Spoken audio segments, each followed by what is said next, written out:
Restons encore à Boké. La lutte contre les violences en zone minière continue de préoccuper les organisations à tous les niveaux. Après Kamsar, Kwalabouni, Boké, la sous-préfecture de Sangaridi a aussi bénéficié d'une formation des membres du comité de concertation dans la localité minière. Elle vise à promouvoir le dialogue dans cette localité, en proie parfois à des conflits. Abdoulaye Keita, Salifou Lifo Sissé nous reviennent à nouveau dans ce élément de reportage. Aucun développement n'est possible dans la violence. Savoir anticiper sur les causes des manifestations pourrait aider à stabiliser les zones d'impact. L'initiative de Cheshfa Common Ground et la GIZ porte sur la promotion du dialogue et la préservation des acquis dans cette sous-préfecture empreinte parfois à des violences. Dès le début, effectivement, on a fait contact pour pouvoir effectivement faire face à ce conflit. Et ces conflits, effectivement, ont trouvé leur solution avec l'implication du CCLM de Sangaridi et d'autres institutions aussi qui étaient avec nous. Parce que, effectivement, à Sangaridi, on a effectivement une situation vraiment très favorable pour la gestion des conflits. Cette rencontre est une aubaine pour le ministère des Mines et de la Géologie, tutelle des zones minières, qui promet toute l'assistance technique à ce projet.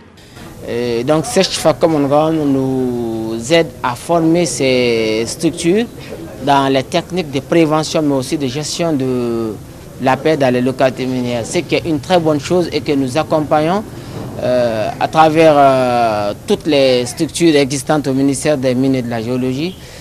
Nous sommes à leur disposition. C'est ce qui d'ailleurs justifie notre présence ici pour témoigner d'abord de notre soutien et éventuellement les assister pour toutes les questions techniques relatives au secteur minier. Les comités de concertation dans les localités minières ont un défi autour de la lutte contre les violences en qualité d'organe de veille. Et cette formation, nous attendons de la part des CCLM à ce qu'ils arrivent à faire sur le terrain, c'est de prévenir et de gérer les conflits. Cette énième rencontre a été un succès auprès des communautés, un attachement à la promotion du dialogue social. La formation se passe très bien, nous avons été bien reçus par les communautés qui ont bien apprécié l'initiative et nous remarquons un grand intérêt de la part de ces communautés-là vis-à-vis de cette formation. Ces séances de dialogue et de promotion de la paix augurent espoir.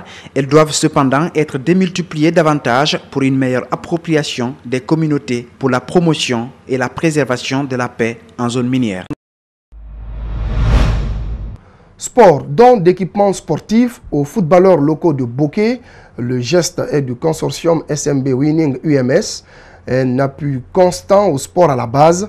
La cérémonie s'est déroulée mardi dernier au stade du 1er mai de Boké.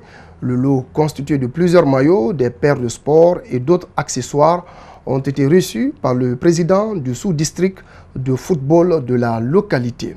Abdoulaye Keita, Salifou Lifo Sissé. Cette deuxième édition du tournoi du consortium a permis aux jeunes sportifs des clubs informels de Boké de bénéficier des équipements, une manière de créer un lien de rapprochement entre la jeunesse de la préfecture minière et le consortium SMB Winning. C'est une assistance de la part du consortium à la jeunesse de Boké, parce que pour avoir la même mise sur une ville, il faut avoir la jeunesse à ton côté. Donc nous avons créé une tradition depuis l'année dernière, organiser un tournoi qui regroupe des clubs informels de Boké. L'année passée, on était à 16 clubs et cette année, nous sommes à 18 clubs. Dans son discours de circonstance, le président du sous-district communal de football plaide auprès du consortium la réalisation des terrains de dégagement pour l'épanouissement des jeunes amateurs de football à la base. Monsieur le directeur général, merci pour le soutien que vous avez apporté au titre de votre société. Merci pour tout ce qui est fait dans le domaine du sport. Car à l'horizon, vous avez des objectifs de développement qui n'échappent à aucun jeune de Boké. C'est pour cette raison que la jeunesse vous demande humblement la réalisation ou la réhabilitation d'un ou des terrains de dégagement pour permettre l'épanouissement des jeunes dans le domaine sportif dans la commune urbaine de Boké. Cette contribution de la SMB pour le développement du sport de la préfecture de Boké vise à renforcer la capacité des jeunes sportifs. Je trouve que c'est une action très positive parce que ça va galvaniser davantage la jeunesse de Bokeh. Surtout on sait que quand la jeunesse joue au ballon, elle s'épanouit. Donc ça diminue un peu le stress au niveau de la jeunesse. Donc c'est une façon aussi de renforcer le mental parce que celui qui fait le sport, il a un mental renforcé. Cet entraîneur est l'un des bénéficiaires de ces équipements octroyés par la SMB. Il se réjouit de l'effort magnanime de cette société. Et on vient d'entendre le chargé des relations communautaires qui a promis que chaque fin d'année, la jeunesse va bénéficier des lots d'équipements pour faire bénéficier d'autres corps informels qui n'ont pas reçu. Content du consortium UMS-SMB EOAP, content de l'équipe du sud-district communal de Bokeh à travers son président qui ne ménage aucun effort pour l'épanouissement du football à la base. Au total, 18 clubs informels de Bokeh prennent part à cette deuxième édition du tournoi annuel. Le coût global de ces équipements est estimé à 40 000 €, soit près de 400 millions de francs guinéens.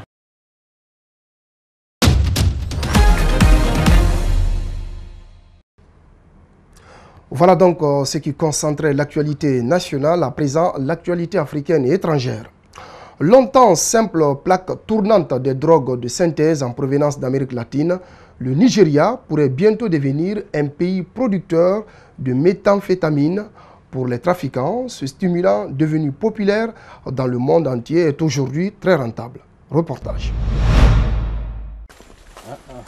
C'est l'une des plus grosses saisies réalisées au Nigeria.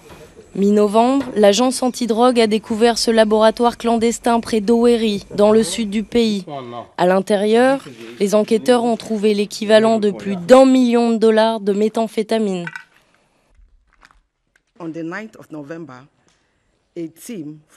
Le 9 novembre, une équipe du QG est venue ici et ils ont découvert un laboratoire juste derrière nous. Un laboratoire où ils produisent des méthamphétamines. Nous savons tous que c'est une drogue très dangereuse. Le propriétaire, un homme d'une trentaine d'années, avait fait construire une luxueuse villa pour sa famille. Il est aujourd'hui en prison. Le Nigeria est connu pour être une plaque tournante des drogues dures en provenance d'Amérique latine. Mais il y a 10 ans, l'arrivée de la méthamphétamine a changé la donne. Les Nigérians contrôlent désormais toute la chaîne de production. En supposant qu'il y ait 10 ou 15 laboratoires de méthamphétamine dans tout le pays, on peut dire que plus d'1 tonne est produite par semaine au Nigeria et expédiée hors du pays. Le kilo se vend jusqu'à 150 000 $ en Asie et les cartels nigérians se livrent une guerre impitoyable pour le contrôle du marché. Les règlements de compte se multiplient. L'an dernier, des hommes armés ont fait irruption dans une église catholique dans le sud du pays. 13 fidèles ont été tués pendant la messe, en majorité des femmes et des enfants. C'était comme une éruption volcanique, avec des tirs dans tous les sens dans l'église. Beaucoup de personnes ont été abattues avant que l'on ne comprenne ce qui s'est passé. Traumatisés, les habitants redoutent qu'un tel scénario se répète. La porosité des frontières, mais aussi la corruption généralisée, pourrait faire du géant ouest-africain le nouvel Eldorado des trafiquants. La Française Dominique Crène est entrée dans le cercle fermé des chefs récompensés par 3 étoiles au guide Michelin par son restaurant très prisé à San Francisco. Atelier Crène, l'atypique chef bretonne est même la première femme à recevoir cette prestigieuse distinction aux États-Unis. Depuis l'apparition des étoiles en 1933, seules 13 femmes ont décroché 3 étoiles dans le monde contre une centaine d'hommes. Suivez. Basket blanche, casquette Gavroche vissée sur la tête et café américain à la main. Un look de rockstar pour la nouvelle reine de la gastronomie aux États-Unis. Allez, on rentre dans le château. Sa réputation, Dominique Crène l'a construite ici, au restaurant Atelier Crène, ouvert en 2011. L'une des adresses les plus prestigieuses de San Francisco. Désormais décorée de 3 étoiles au guide Michelin. Crabe bouillon, ça vient d'ici, le crabe. Une première pour une femme aux États-Unis. Ils m'ont donné une plateforme. Ma plateforme, c'est qu'en tant que chef et qu'en tant que femme, je peux faire rêver toutes ces jeunes filles, que ce soit dans le cinéma, que ce soit dans l'aviation, que ce soit en politique, que ce soit dans n'importe quel cadre professionnel, qu'ils peuvent faire ce qu'ils veulent, s'ils le veulent. Il n'y a pas de barrière. Dominique est autodidacte en cuisine. Elle s'est formée en France et en Indonésie avant de tomber amoureuse de la Californie il y a 25 ans. Un mélange que l'on retrouve dans ses créations. Une tarte aux oursins et à la palourde et aussi au citron. C'est San Francisco, c'est la côte californienne, mais aussi un petit peu la Bretagne, avec les oursins et les palourdes. C'est la mer. La mer dans la bouche. Chez Dominique Crène, le menu gastronomique à 335 $ prend la forme d'un poème écrit par la chef, en anglais, à l'accent bien français. As the blue beauty sings with ebullience. Je pense que la poésie et la cuisine, ça va ensemble. C'est des émotions pour les yeux, mais aussi pour l'âme. S'il n'y a pas d'histoire, donc il n'y a pas d'assiette. C'est pour ça, moi, j'aimerais bien que tous les chefs du monde réalisent ça. Son histoire à elle n'est pas prête de s'arrêter. Elle vient aussi de recevoir une étoile pour son nouveau bar à vin à San Francisco. Voilà, c'était le journal de la rédaction. Merci à tous de nous avoir suivis. Merci aux équipes en régie et en édition. Ce journal est à revoir sur notre site que je vous conseille d'ailleurs de visiter, espacetvguinée.info. À toutes et à tous, excellente soirée. Je retrouve demain pour d'autres infos.